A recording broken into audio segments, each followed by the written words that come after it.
দর্শকের আমাদের গফরগাঁওয়ের আলোকিত একজন শক্তিমান কবি জনাব আসাদুল্লাহ স্যারের কাছে এসেছি।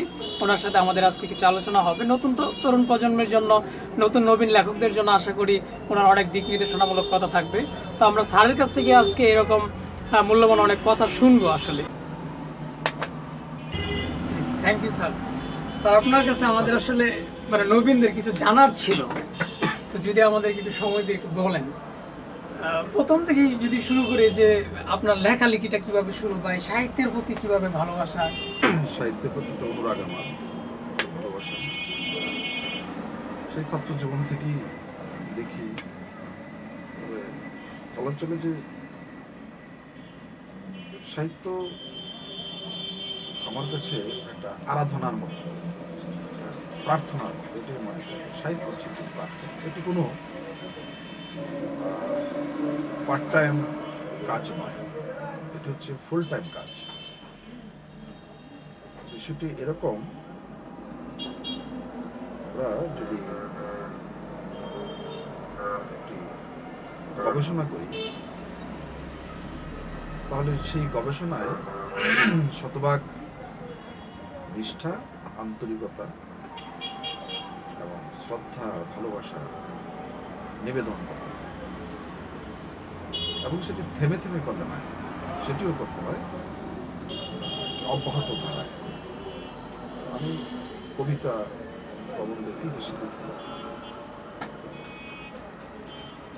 কবিতা হচ্ছে সাহিত্যের একেবারে সূক্ষ্মতর একটি শাখা, সূক্ষ্ম শাখা। ইচ্ছে করলেই কবিতা লেখা যায় না। সেটা অনেকেই কবিতায় অন্তমিল দেন।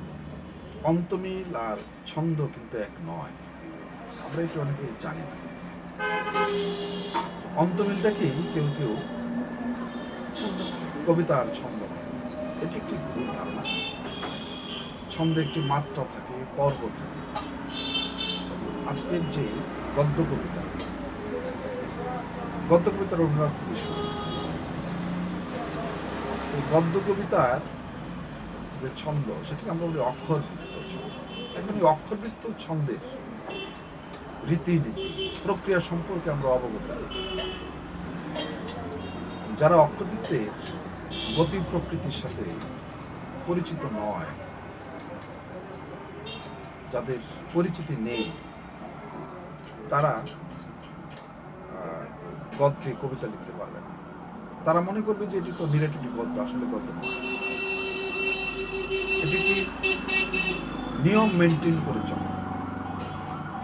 সেই নিয়ম রীতি অনেকে আমরা জানি না। কবিতা খুব বিজ্ঞানসম্মত শব্দ দাবি করে। এই যে বিজ্ঞানসম্মত শব্দ দাবি করে কবিতা,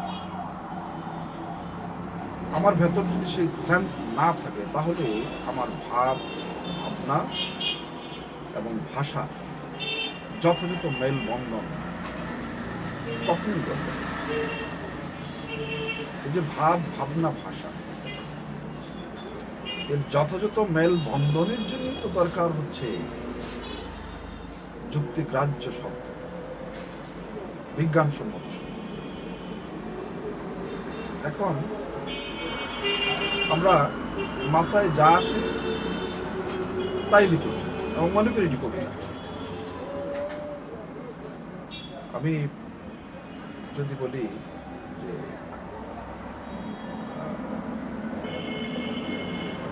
বললাম যে কোনো বিষয়ে আমরা একটি অন্তমিল যদি দিই, যেমন ধরো পাখি ডাকে না, সেটা কবিতার লাইন। পাখি ডাকে আমি মাখি, পাখি ডাকে আমি মাখি, এটি একটা অন্তমিল। কিন্তু কবিতা শুধু অন্তমিল দাবি করে, কবিতা একটি মেসেজ দাবি করে। সবচেয়ে বড় বিষয়, একটি দর্শন দাবি করে কবিতা। একটি কি বলে যে দূরদৃষ্টি দাবি করে। সাধারণ মানুষের চোখে যা পড়ে না, কবির চোখে তা পড়ে।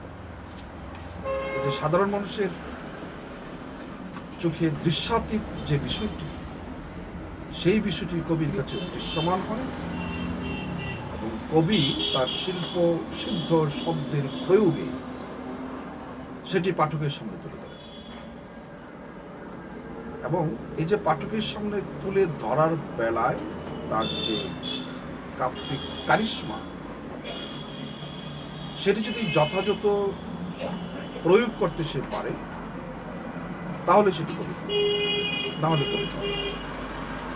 এখন যে ফেসবুকের আমল, এখন তাই না? এই আঙ্গিকে আমরা যারা লেখালেখি করি আসলে শুধু আমাদেরটা বলা যায় আমাদের আবেগকে প্রকাশ, আমাদের কারোটা আসলে কবিতা হয় না, সেটাই আসলে এটাই। সবাই তো আসলে কবি হবে না, কেউ কেউ কবি কেউ হবে। কেউ এটাই জুমা দাসের কথা, সকলেই কবি নয়, কেউ কেউ। কেউ কেউ কবি। জুমা দাস এটি বলেছেন, কিন্তু আমি মনে করি সকলেই কবি। ভাব প্রকাশের ক্ষমতা সকলের থাকে। রন্ধনশালার যে ব্যঞ্জন শিল্পী এবং মাঠের যে রাখাল, সেও কবি। যে মেয়েটি রান্না করে কি বলে যে রান্না করে, সেও কিন্তু গুনগুনিয়ে গান গায়। এই যে গুনগুনিয়ে গান গায়, তার নিজের লেখা গানটি সে গায় না, সে অন্যের একটি গান সে গাইছে। কেন গাইছে? সে ওই গানটির ভেতরে নিজের ভেতরে লালিত যে চিন্তা, যে স্বপ্ন, সেটির প্রতিফলন খুঁজে পায়, যে কারণে সেই গানটি সে গায়। মাঠের রাখাল গলা ছেড়ে গান গায়। কোন গানটি গায়? যে গানটির সাথে সে একীভূত হয়ে যায়, সে যা ভাবে, সে ভাবনা, সেই চিন্তা, সেই গানের ভেতর সে, এবং এই যে তার ভাবনা চিন্তা সেই গানের ভেতর সে খুঁজে পেল, এই জন্যই সেই গানটি সে গুনগুন করে অথবা হাঁক ছেড়ে সে গাইছে। তাহলে তার ভেতরে একটি কবিসুলভ চেতনা, একটি কবি ভাবনা আছে বলেই তার আবেগটি সে ধার করা ভাষায়, ধার করা বাণীতে সে প্রকাশ করে। এখন সকলেই কবি আমি যদিও বলছি, কিন্তু আমি যদি এটি বলে আমি আমার কথা শেষ করি তাহলে হয় না। কবি তিনি যিনি তার নিজস্ব চিন্তা চেতনা, নিজস্ব শব্দ প্রয়োগের ভেতর দিয়ে সমষ্টির হৃদয়কে স্পর্শ করতে পারে, সমষ্টির ভেতরে প্রবেশ করতে পারে। নিজের চিন্তা যখন সমষ্টির মানে হৃদয় দুয়ারে করা নাড়বে, তখন বোঝা গেল যে তার লেখাটি, তার কবিতাটি একটি বহুমাত্রিক ব্যঞ্জনা, সার্বজনীন, সকলের হল। তো হালে কবিতায় নৈরাজ্য সবচেয়ে বেশি, সবচেয়ে বেশি নৈরাজ্য হচ্ছে কবিতা। এই যে নৈরাজ্যের কারণ হচ্ছে যে কবিতা নিয়ে পঠন পাঠন কম, এক। দ্বিতীয়ত হলো যে আমাদের এক শ্রেণী মনে করে যে কবিতা বোধহয় সবচেয়ে সহজ। তারা বুঝতেই চায় না যে কবিতা হচ্ছে সবচেয়ে কঠিন, কবিতা হচ্ছে সবচেয়ে কঠিন। এখন কিন্তু আর সেই স্বভাব কবির দিন নেই। স্বভাব কবির এখন কবিতা লিখতে গেলে পড়াশোনা করতে হবে, কবিতা লিখতে হলে প্রচুর জানাশোনা থাকতে হবে, তা নাহলে তার পক্ষে কখনোই সম্ভব নয় সার্বজনীন একটি কবিতা নির্মাণ করা। এটা কখনোই সম্ভব নয়। কবিতার জন্যই পঠন পাঠন জরুরি। আমরা বলবো যে সকল ক্ষেত্রে পঠন পাঠন জরুরি, পড়তে হবে, কিন্তু কবিতার বেলায় সেটি সবচেয়ে বেশি। কারণ এত সূক্ষ্ম কারুকাজ কবিতায় থাকে, এত বেছে বেছে শব্দ নির্বাচন করতে হয়, যেটি সাহিত্যের আর কোন শাখায় নেই। একেবারে লাক্সই শব্দ কবিতায় প্রয়োগ করতে হবে। কেন লাক্সই শব্দ? বা এই যে আমি একটু আগে বলছিলাম যে বিজ্ঞানসম্মত শব্দ কবিতায় প্রয়োগ করতে, এই জন্যই প্রয়োগ করতে হয় যে অল্প কথার ভেতর দিয়ে বহু কথা বলে গেল।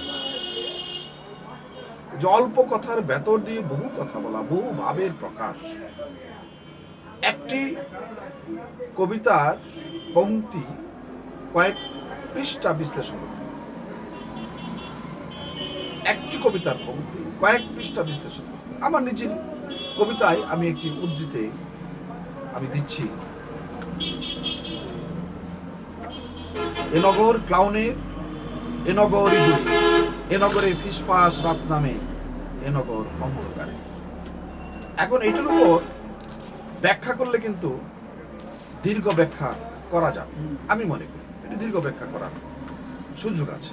এবং এই যে আরেকটি কবিতার লাইন, যে মানুষ না ফুটলে পৃথিবীর অতলে পড়ে থাকে মথিত মন, মানুষ না ফুটলে ফুপিয়ে ফুপিয়ে কাঁদে বিপন্ন গোলা। তাহলে যে এখন যে আমি বলছি মানুষ না ফুটলে, আমরা তো সকলেই মানুষ, দরকার হচ্ছে মানুষের মানবিক বোধকে জাগিয়ে, মানবিক বোধের সিংহদ্বার উন্মোচিত হয়। মানবিক বোধের সিংহদ্বার যদি আমি উন্মোচন করতে না পারি, তাহলে আমি আকৃতিতে মানুষ, প্রকৃত প্রস্তাবে আমি মানুষ নই। তরুলতা, সহজেই তরুলতা, পশু পাখি সহজেই পশু পাখি, মানুষ প্রাণপণ চেষ্টায় তবে মানুষ। এটা আপনার কবিতারই অংশ সম্ভবত। এখন এই যে, না এটি আমার কবিতার অংশ না, এটি আরেকজনের, আচ্ছা আচ্ছা। খুব সম্ভবত লুৎফর রহমানের। তো এখন আমরা এই যে কবিতার যে মেসেজ থাকতে হয়, দর্শন থাকতে হয়, সেটি আমরা বুঝি। আমরা রবীন্দ্রনাথের বেলায় বলি যে যত বড় কবি নয় তার চেয়ে বড় দার্শনিক। কেন বলি? কারণ তিনি এমনভাবে একটি দর্শন প্রয়োগ করেছেন, একটি দর্শন সংস্থাপন করেছেন, যে তার লেখাটি একজনের থাকে না, সেটি বহু জনের হয়ে যায়। যে তার একটি গানের কথা আমি ধরি, ছিন্ন পাতায় সাজায় তরুণী একা একা করি খেলা। এই যে ছিন্ন পাতায় সাজায় তরুণী একা একা করি খেলা, এই তরুণী বলতে তো মানব জীবনের যে সংসার। এখন এই যে আমার সংসার, আমার বাবার অভাব থাকতে পারে, আমার মায়ের অভাব থাকতে পারে, আমার বোনের অভাব থাকতে পারে, আমার আপন মনের মাধুরী মিশে রচিত কোনো স্বপ্ন কন্যার অভাব থাকতে পারে। তাহলে যার বাবা নেই তার কাছেও এটি ভালো লাগছে, যার মা নেই তার কাছেও এটি ভালো লাগছে, যে বোন হারা ভাই তার কাছেও এটি ভালো লাগছে, যে ভাই হারা বোন তার কাছেও এটি ভালো লাগছে। আবার যে কি বলে, যে প্রেমিকা হারা প্রেমিক অথবা প্রেমিক হারা প্রেমিকা, তার কাছেও এটি ভালো লাগছে। ছিন্ন পাতায় সাজায় পড়ে একা একা। এই যে একটি কথা বহু জনের মনের ভেতর, বহু জনের মনের যে দাবি, মনের যে চাহিদা প্রকাশ করছে সেটি পূরণ করে দেয়। এটি হচ্ছে দর্শন।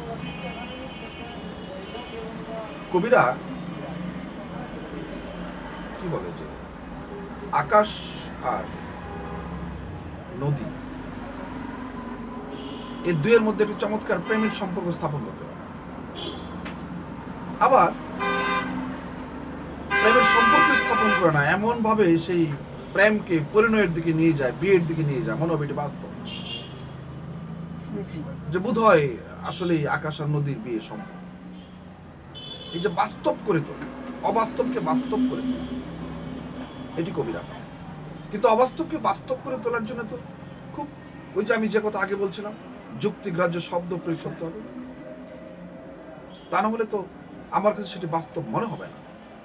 যেমন আমি যদি কাউকে বলি যে আমি তোমাকে একটি তারার ফুল দেবো, একটি মেয়েকে বললাম যে এই মেয়ে আসো আমি তোমাকে একটি তারার ফুল দেবে, সে কি বিশ্বাস করবে? না, কারণ তার কাছে এটা, তার কাছে অবিশ্বাস্য, তারার ফুল হয় না। কিন্তু যখন কবি বলে যে মোর প্রিয় হবে সরানি দেব কৃপায় তারার, এই যে মোর প্রিয় হবে সরানি দেব কৃপায় তারার ফুল যখন বলা হয়, তখন সেই ফুলটি নেওয়ার জন্য ওই মেয়েটির ভেতরে এক ধরনের আকুলি বিকুলি, এক ধরনের আবেগের বুদবুদ সৃষ্টি হয়। তাহলে সে স্পর্শ করতে পারে। কিভাবে স্পর্শ করতে? শব্দ দিয়ে স্পর্শ। তাহলে এই যে শব্দ দিয়ে যখন আমি একজন মানুষের মনকে স্পর্শ করতে চাই, মানুষের মন স্পর্শ করা কিন্তু খুব কঠিন। আমি তখনই স্পর্শ করতে পারবো যখন আমি সেই ভাবনা অনুযায়ী সেই ভাষাটা প্রয়োগ করতে পারবো, তা না হলে পাবো। আমাদের আমরা যারা লিখি, জি। যারা লেখালেখি করি, আমি নিজে কখনো লেখক মনে করি না, কখনো লেখক মনে করি না। আমি নিজের জন্যই লিখি প্রকৃত প্রস্তাবে। যদি কারো ভালো লাগে সেটা হচ্ছে আমার বাড়তে পাওয়া, তো আমি লিখি আমার নিজের জন্য, কারণ আমি নিজেকে সবচেয়ে ভালোবাসি। এটা আমি দ্বিধাহীন করি। আমাদের সবারই উচিত আসলে নিজেকে যে ভালোবাসা। আমি নিজেকেই সবচেয়ে বেশি ভালোবাসি, হুম, এটা আমি সবসময় বলি, দাবি করি। যেহেতু আমি নিজেকে সবচেয়ে বেশি ভালোবাসি, সেহেতু এই ভালোবাসা থেকেই আমার লেখা, সেই ভালোবাসা থেকেই আমার লেখা। আজ যদি বলি যে না আমি ওই অমুককে সবচেয়ে ভালোবাসি, আমার জীবনের চেয়ে ভালোবাসি, এটা হচ্ছে কথা, মিথ্যা কথা বলা ছিল। এটি হচ্ছে একেবারেই মিথ্যে কথা, এক ধরনের বন্যা। এবং এককেন্দ্রিকতা আসে যায়। আমি একজনকে একদম নিয়ে একদম। যদি দেখি তাহলে তো এককেন্দ্রিক চলে আসবে। একজন কখনোই আমার চেয়ে বেশি গুরুত্বপূর্ণ, আমি ফার্স্ট পার্সন, আমি প্রথম ব্যক্তি, তারপর দ্বিতীয় ব্যক্তি। আমি যেহেতু প্রথম ব্যক্তি, ভালোবাসাটা আমার প্রতি, এবং যে নিজেকে ভালোবাসতে পারে না সে অন্য কেউ ভালোবাসতে পারে। জি। যে নিজেকে সবচেয়ে বেশি ভালোবাসতে পারে সে অন্য কেউ ভালোবাসতে পারে। আমরা দেখা যায় যে অনেক ক্ষেত্রে এখন তো যে বিশেষ করে একেবারেই তরুণ যারা, জি। একেবারেই তরুণ, আমার তো মনে হয় যে বাংলাদেশের শতকরা তরুণী যখন সে কলেজে পড়ে তখন সে কবি, মেয়েটির প্রেমে পড়লো সে কবি হয়ে গেল। এই যে মেয়েটির প্রেমে পড়ে সে কবি, মেয়েটির প্রেমে পড়লেই কবি হয়ে যাওয়া যাবে না। কবিতা এটি অনেক বড় বিষয়, অন্য বিষয়। মানে তখন তার আবেগ ভাবটাকে সে লিখে চলে আর কি। তখন সে ওই যে তার আবেগের কথাগুলি, তার ভেতর যে কথাগুলি সে মেয়েটিকে বলতে চায়, সে কথাগুলোই সে কবিতায় নিয়ে আসতে চায়। তারপর এক সময় তার সমস্ত কাব্য সত্তা গলা টেপে হত্যা করে আবার নতুন জীবন শুরু করছে। এটি হচ্ছে মানে বাস্তবতা। কিন্তু প্রকৃতই যে কবি, সে ওই যে আমি একটু আগে বলছিলাম যে ফুল টাইম কবিতা হচ্ছে, ফুল টাইম সাহিত্য হচ্ছে ফুল টাইম বিষয়। প্রকৃতই যে কবি, সে যেখানে যে অবস্থাতেই থাকুক না কেন সে কবিতা নিয়ে ভাবে। কবিতার যে আর্ট, কবিতার যে শিল্প, তা তার মাথায় কাজ করবে, প্রতিনিয়ত কাজ করবে, প্রতি মুহূর্ত কাজ করবে। বলা হয় যে কবিরা একটু, অনেকেই বলে যে পাগল। এই কথাটা একেবারে উড়িয়ে যায়, জানে এই জন্যই যে কবিরা খুব সত্য কথা বলে, এবং সত্য কথা যে বলে, বিবেক তাড়িত হয়ে যে কথা বলে, আমরা তাকেই পাগল। যেমন নাটকে বা যাত্রায় সত্য কথা কে বলে? একটি চরিত্র থাকে বিবেক, এবং সেই চরিত্রটিকে আমরা বলি পাগল। নাট্যকার তার মুখ দিয়ে সত্য কথাগুলি বের করে। এই যে নাট্যকার তার মুখ দিয়ে সত্য কথাগুলি যখন বের করে নিয়ে আসে, তখন আমরা বলি যে সে যে বিবেক, সে পাগল। কবিরা বিবেক তাড়িত হয়ে, বিবেক বোধ থেকে কবিতা লিখে। এক্ষেত্রে অনেকে যে অনেকে হচ্ছে এরকম ভাবতে ভাবতে দেখা যাচ্ছে যে তার নিজস্ব যে পেশা ছিল, নিজের যে সংসার ছিল, এটা থেকেও সে হচ্ছে বেরিয়ে যাচ্ছে, সারাক্ষণ সে কবিতা নিয়ে পড়ে আছে। এদের ক্ষেত্রে বা এই বিষয়ে কি আপনার মতামত? হ্যাঁ, এই যে সংসার থেকে বেরিয়ে এসে কবিতা লিখছেন, সংসার থেকে বেরিয়ে এসে কবিতা লিখে খুব যে তারা সফল হয়েছেন তাও কিন্তু নয়। রবীন্দ্রনাথ নিজেই বলছেন যে বৈরাগ্য সাধনে মুক্তি সে আমার নয়, এটি রবীন্দ্রনাথ নিজেই বলছেন। যারা মনে করে যে ওই সংসার বিরাগী হলে, সংসার বিভাগী হলে বোধ হয় ভালো লিখতে পারবে, এটি একটি ভ্রান্ত ধারণা। যে রাধে সে চুলো বাঁধে, যে রাধে সে চুলো বাঁধে, এটি মাথায় রাখতে। আর সংসার বিভাগী হয় বা সংসার থেকে বেরিয়ে আসে যারা, তারা সাংসারিক যন্ত্রণা থেকে বেরিয়ে আসে। তারা ওই সংসারের যন্ত্রণাকে আড়াল করার জন্য তখন মনে করে যে আমি কাব্যের জন্য আমি ওই সংসার থেকে এটাকে বেরিয়ে উসিলা আসি। বানায় ফেলে আর কি। কিন্তু আমার তো আসলে এটা আমার তো মনে হয় যে গৌতম বুদ্ধ কেউ তো আমার মনে হয় যে ওই সে যে নিবৃত্তে চলে গেছে, আমার তো মনে হয় তার স্ত্রী যন্ত্রণায় চলে গেছে। আচ্ছা আচ্ছা, মানে যন্ত্রণা এটা থেকে- আমার কাছে মনে হয়। আমার কাছে এটাই মনে হয় যে আসলে আমি যে যখন সংসার যাপিত জীবনের যন্ত্রণা বোধ থেকে মুক্তির পথ খোঁজার জন্য হয়তো বা গৌতম বুদ্ধ একটি ওই যে বিশেষ ধ্যানে নিমজ্জিত হয়েছে, এটা আমার কাছে মনে হয় আর কি। কারণ সংসারে থেকেই ধ্যান করা যায়। ওইখান থেকে তো ওই সংসারে অন্তর্নিহিত কথাগুলো তো হ্যাঁ, ফুটে তোলা যাচ্ছে। অবশ্যই। সেটাই। আমার কবিতা তো সংসারের বাইরে যাবে না, সমাজ সংসার নিয়েই তো সাহিত্য। সুতরাং আমি সমাজকে সংসারকে মানে ওই ফাঁকি দিয়ে কিভাবে আমি কাব্য চর্চা করব? সেটাই। কারণ কবিতায় উঠে আসে আমার সমাজ, আমার সংসার, আমার সংস্কৃতি, আমার মানুষ, আমার চারপাশ। সুতরাং এই সংস্কৃতির সাথে যদি আমার মানে পরিচয় না থাকে, পরিচয় না ঘটে, তাহলে আমার জলপতনের শব্দ এটা একজন একইভাবে নিতে পারে। আমার কাছে মনে হচ্ছে যে এটা একটা ব্যর্থতার কাহিনী হতে পারে, বা একটা তরুণ যুবক তার প্রেমিকাকে মানে না পাওয়ার কাহিনী হতে পারে, যে তার পতন ঘটে গেল, জল পতনের শব্দ। তবে আপনার সবগুলো কবিতাতে কেন যেন আমার একটা মনে হচ্ছে আকাঙ্ক্ষা, মানে একটা অভিমান এরকম মনে হয়। আপনি এই বিষয়ে যদি বলেন, যেমন এখানে লেখা আছে যে এত দূর এলাম আজও হলো না চেনা, কোন ঘরে বাস করে রমণীর ভাষা, কোন ভাজে লুকানো শুভন ভালোবাসা। এখনো আমার কাছে মনে হচ্ছে যে একটা আকাঙ্ক্ষা, একটা চাওয়া, একটা অভিমান। কবিদের একটা সহজাত বৈশিষ্ট্য হচ্ছে তারা ভালোবাসার কাঙ্গাল। জি। অর্থ নয়, বিত্ত নয়, তারা ভালোবাসার কাঙ্গাল। এবং কবিরা খুব ছোট ছোট বিষয়ে ব্যথা পায়। তুমি খেয়াল করবে যে একটা ছেলে যদি বাইসাইকেল থেকে পড়ে যায়, তাহলে রাস্তার আশপাশের অনেকে হু হু করে হেসে উঠবে। অনুভূতি প্রবণ মানুষটি হু হু করে উঠবে, অর্থাৎ সেও ব্যথিত। কবিরা খুব ছোট ছোট বিষয়ে ব্যথা, যেটি অন্যের কাছে মানে হয়তোবা ধর্তব্য না, জি জি। তার কাছে সেটি খুব বড় নয়। ফলে কবিরা সংসারে, সমাজে, দেশে প্রতিনিয়ত বিক্ষত হয়। ভিতরে একটি রক্তক্ষরণ সবসময়। সব সময় থাকে, কবিদের থাকে। কবি যে জলপতনের শব্দ, প্রত্যেকটা মানুষের ভেতরে হাহাকার আছে, জি। সেটাই। প্রত্যেকটা মানুষের ভেতরে দুঃখবোধ আছে, প্রত্যেকটা মানুষের ভেতরে একটি শূন্যতা আছে। সেই দুঃখবোধ, সেই হাহাকার, সেই শূন্যতা খুব গোপনে গোপনে গোপনে গোপনে বৃষ্টির ফোঁটার মতো ঝরে পড়ে, অথবা নিঃশব্দ কুয়াশার মতো ঝরে পড়ে। এই যে প্রত্যেকটা মানুষের ভেতরের মানে হাহাকার বোধ, যন্ত্রণা বোধ, এই যে জলের মতো নিঃশব্দ যে মানে জলপতন, জি, জলের মতো মানে প্রতিনিয়ত করছে। ধীরে ধীরে। অতএব এটি, এই জলপতনটা শুধু কোনো ব্যক্তির জলপতন নয়, এটি সমষ্টির জলপতন।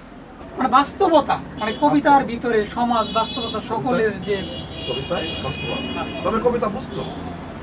যেমন তুমি ধরো আল মাহমুদের কবিতা, আমার খুব ভালো লাগে যে সেই সোনালী কাবিনের সেই বিখ্যাত লাইন, বধূবরণের নামে এসে দাঁড়িয়েছে মহামাতৃকুল, গাঙ্গের ঢেউয়ের মতো বলো কন্যা কবুল। এই যে বধূবরণের নামে এসে দাঁড়িয়েছে মহামাতৃকুল, গাঙ্গের ঢেউয়ের মতো বলো কন্যা। আল মাহমুদ বলছেন বলো, গাঙ্গের ঢেউয়ের মতো বলে কি করে? যদি বলতেন তিনি যে গাঙ্গের ঢেউয়ের মতো আমাদের মেয়েরা চলে, ঢেউ যেরকম ভেঙে ভেঙে চলে, আমাদের মেয়েরাও ঢেউ ভেঙে ভেঙে চলে, তাহলে আমি কি বুঝবো? আল মাহমুদ চাচ্ছেন সেই ভালোবাসা, যে ভালোবাসা স্বতঃস্ফূর্ত, বাতাস থাকুক নাই থাকুক, নদীতে শততর ঢেউ প্রবহমান। এই যে শততর ঢেউ প্রবহমান, আরোপিত না, জোর করে ঢেউয়ের সৃষ্টি করতে হয় না। আল মাহমুদ হয়তো সেই ভালোবাসা কামনা করছেন, যে ভালোবাসা স্বতঃস্ফূর্ত, যে ভালোবাসা আরোপিত নয়, যে ভালোবাসা কৃত্রিম নয়। তাহলে এই যে কবিতা মানে বোঝার জন্য যেমন একটা তীক্ষ্ণ দৃষ্টির প্রয়োজন, কবিতা লেখার জন্য একটা তীক্ষ্ণ দৃষ্টির প্রয়োজন। তাহলে আমাদের জন্য মানে নতুনদের জন্য আপনার মানে মেইন কথা এটাই, শিখতে হবে, পড়তে হবে, পড়ার তো কোনো বিকল্প নেই, মানে অবশ্যই পড়তে হবে। অবশ্যই অবশ্যই মানে এখন যারা লিখতেছে নতুন, একেবারেই নবীন, মানে পড়ার কোনো বিকল্প নেই, পড়তে হবে। পড়ার ভেতর দিয়ে আমি মনে করি যে তার চেতনাবোধ সংহত হবে, আর সবার আগে তাকে মানবিক মানুষ হতে হবে। জি। মানবিকতা বিবর্জিত মানুষ কখনো আধুনিক হতে পারে না। সে আধুনিক মানুষ যে মানবিক মানুষ। বৃক্ষ সে আর আধুনিক মানবিক। মানুষ। হ্যাঁ, আপনার একটা কবিতা আছে হ্যাঁ, বৃক্ষরাই আমার মানবিক। আমার আমার কবিতা আছে বৃক্ষরাই মানব, আমার কবিতা আছে, এই ধরনের একটা কবিতা আছে।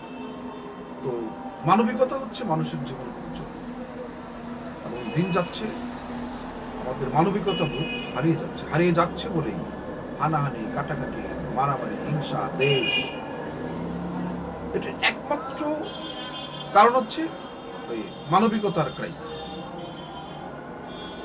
যখন মানুষ মানবিক হবে, সমাজ এমনি মানবিক হবে। ও আমার দেশের মাটি, তোমার তোরে ঠেকাই মাথা, গান গাইলি দেশের প্রতি দেশপ্রেম চলে ওই আসবে। কি বলে যে দায়িত্ববোধ শেষ হয়ে যায় না, দেশপ্রেমের প্রকাশ পায় না। আমি যদি সারাদিন দেশের এই মাটির বুক থেকে ওই কি বলে যে ধুলি বালিয়ে নিয়ে আমার কপালে তিলক চিহ্ন এঁকে দেই, তাহলে কি দেশ সেবা হয়ে যায়? দেশ সেবা হয়ে যাবে? না। হয়ে যাবে। দেশের সেবা, দেশের কল্যাণ তখনই হয় মানুষ যখন মানুষের জন্য কাজ করে, মানুষ যখন মানুষের পাশে দাঁড়ায়, মানুষের কল্যাণ করে। মানুষের কল্যাণ করলে দেশের সেবা। বার্টন রাসেলকে তার বন্ধু প্রশ্ন করেছিল যে, রাসেল, যদি কখনো প্রশ্ন উঠে তুমি দেশের সাথে বিশ্বাসঘাতকতা করবে নাকি বন্ধুর সাথে বিশ্বাসঘাতকতা করবে? খুব কঠিন প্রশ্ন। রাসেল বলছিল যে যদি কখনো এর প্রশ্ন উঠে তাহলে বুকে হাত রেখে যেন বলতে পারি দেশের সাথে বিশ্বাসঘাতকতা করতে পারি, বন্ধুর সাথে নয়। কারণ আমার বন্ধু যদি না থাকলে আমি দেশ দিয়ে কি করব? বন্ধু বিচ্ছিন্ন নয়, সে মানুষের অংশ। মানে অতএব মানুষের জন্য হচ্ছে দেশ, দেশের জন্য মানুষ না। মানে আমি এত বড় আঙ্গিকে তো যেতেই পারবো না, আমার যে কাছে আছে তাকে তো আমি আগে। না না, বন্ধু তো সে বিচ্ছিন্ন না, এই মানুষের দেশেরই অংশ, দেশের অংশ, সমাজের অংশ, মানুষের গ্রামের, অংশ, এমনকি আমার আরো কাছে মানুষের অংশ। মানুষের অংশ। সুতরাং আমার বন্ধুই যদি না থাকলো, আমার মানুষ যদি না থাকলো, দেশ দিয়ে সেই কি দেশ দিয়ে আমার কি দরকার? কি আছে? কোনো প্রয়োজন নেই। সেটাই। কাজেই সেই চণ্ডীদাসের কথায় চিরন্তন সবার উপরে মানুষ সত্য, তাহার উপরে, এটি মাথায় রাখতে হবে। আমি মনে করি যে এটি তরুণদের খুব বেশি করে মাথায় রাখা উচিত। এখন ওই ইন্টারনেটের যুগ, স্যাটেলাইটের যুগ, ফলে হচ্ছে কি যে তরুণরা বিভ্রান্ত হচ্ছে বেশি, এটি বুঝতে পারতেছে, তরুণরা বিভ্রান্ত হচ্ছে। আমরা ফেসবুকে লিখি, আমিও লিখি। ফেসবুক যেমন অনেক কিছুকে খুব সহজ করেছে, খুব সহজলভ্য করেছে, আবার অনেক ক্ষতিও হচ্ছে। ফেসবুকে লিখতেছে, সকলে লিখতেছে। এখন এই যে ফেসবুকে সমানে লিখতেছে, কোনটি কবিতা না, পাঠক কিন্তু বুঝতেছে না পার্থক্য। পাঠক কিন্তু সেটি বুঝতেছে না, তবে চর্চা হচ্ছে। আমি এটিও বিশ্বাস করি যে শত ফুল ফুটতে দাও, এটাও বিশ্বাস করি। এই যে চর্চা হচ্ছে, এই চর্চার ভেতর দিয়ে কেউ না কেউ বেরিয়ে আসবে আলোকিত হয়ে, ঋদ্ধ হয়ে, এটি আমার মনে হয়। তোমরা লিখতেছ, সামনে লিখবে, মনে করি যে তোমরা আলোকিত হবে যদি ওই লেখাটাকে আরাধনার মতো মনে করো, প্রার্থনা, তাহলে লিখতে হবে। শুধুমাত্র প্রেমের জন্য লিখলে হবে।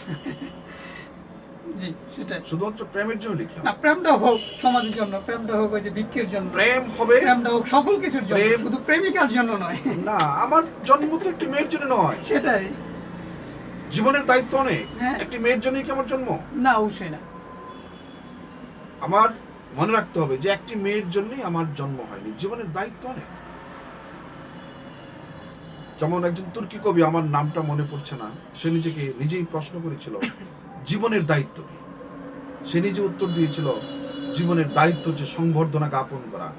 জীবনের যে আচরণ আমি করছি, সে আচরণ যেন সম্ভ্রমের হয়, সে আচরণ যেন কল্যাণের হয়, সে আচরণ যেন আমাকে সর্বপ্রকার অকল্যাণ থেকে মুক্ত রাখে। এই যে গৌতম বুদ্ধ আবার বলছেন যে সুখের আচ্ছাদনে বেঁচে থাকার জন্য মানুষের জন্ম হয়নি, সর্বদা কুশল কর্মে উৎসাহিত হওয়ার জন্য মানুষের জন্ম হয়েছে। আমার পবিত্র ধর্মগ্রন্থ আল কোরআন বলছে যে মানুষকে সংগ্রামের জন্য সৃষ্টি করা হয়েছে। এখন আমি যে আল কোরআন, গৌতম বুদ্ধ এবং সেই তুর্কি কবির বক্তব্যকে যদি এক টেবিলে পোস্টমর্টেম করি, তাহলে ফলাফল যা আসে তা হচ্ছে সংগ্রাম। কিসের বিরুদ্ধে সংগ্রাম? অশিব অসুন্দরের বিরুদ্ধে সংগ্রাম, অশিব অসুন্দরের বিরুদ্ধে প্রতিনিয়ত সংগ্রাম। সমাজে তিনটি প্রান্ত, একটি হচ্ছে সুকর্ম প্রসূত সুকর্মের প্রান্ত, আরেকটি হচ্ছে কুকর্ম প্রসূত কুকর্মের প্রান্ত, আরেকটি হচ্ছে মৌন প্রান্ত, নীরব প্রান্ত। সে কোনোটার মধ্যে নেই। তারা এদিকেও নেই সেদিকেও নেই, না ঘরকা না ঘর। এই যে মধ্যপন্থী, এই মধ্যপন্থীদের সমর্থনে অথবা অসমর্থনে সুকর্মের উত্থান অথবা পতন, কুকর্মের উত্থান অথবা পতন। এবং এই মৌন যে প্রান্তর, এই প্রান্তটি হচ্ছে সংখ্যাগরিষ্ঠ। অতএব সংখ্যাগরিষ্ঠ প্রান্তটি যদি চিন্তা এবং চেতনায় সংহত না হয়, তাহলে সমাজ কখনই মানবিক হয় না, কখনই মানবিক হয়। অনেকে বলে যে, উদাহরণ দেয়, মুখের মেয়েটি কি ভালো, মুখের ছেলেটি কি ভালো, রাস্তা দিয়ে যখন হেঁটে যায় তখন কারো দিকে ফিরে তাকায় না। আমার এত ভালো ছেলে মেয়ের দরকার নেই, যে মানুষের দিকে তাকাবেই না, কি হচ্ছে না হচ্ছে। আমি একটু দুষ্ট দুষ্ট ছেলে মেয়ে চাই। কেন চাই? বিশুদ্ধ সোনা দিয়ে কখনো গয়না হয় না, সোনার সাথে খাদ মেশাতে হবে। অতএব যে খুব ভালো মানুষ, তার দ্বারা কখনোই সমাজের মানুষের কল্যাণ সাধন সম্ভব নয়। তার একটু খাদ মেশানো মানুষ হতে হবে, তাহলেই তার পক্ষে মানে সমাজ এবং মানুষের জন্য কল্যাণ করতে ছিল। এই জন্য বললাম যে একটু দুষ্ট দুষ্ট ছেলে মেয়েরাই পারে মানুষের জন্য কিছু করতে। খুব ভালো ছেলে মেয়েরা কিছু করে, ডাক্তার হতে পারে, ইঞ্জিনিয়ার হতে পারে, সেটা ভিন্ন বিষয়।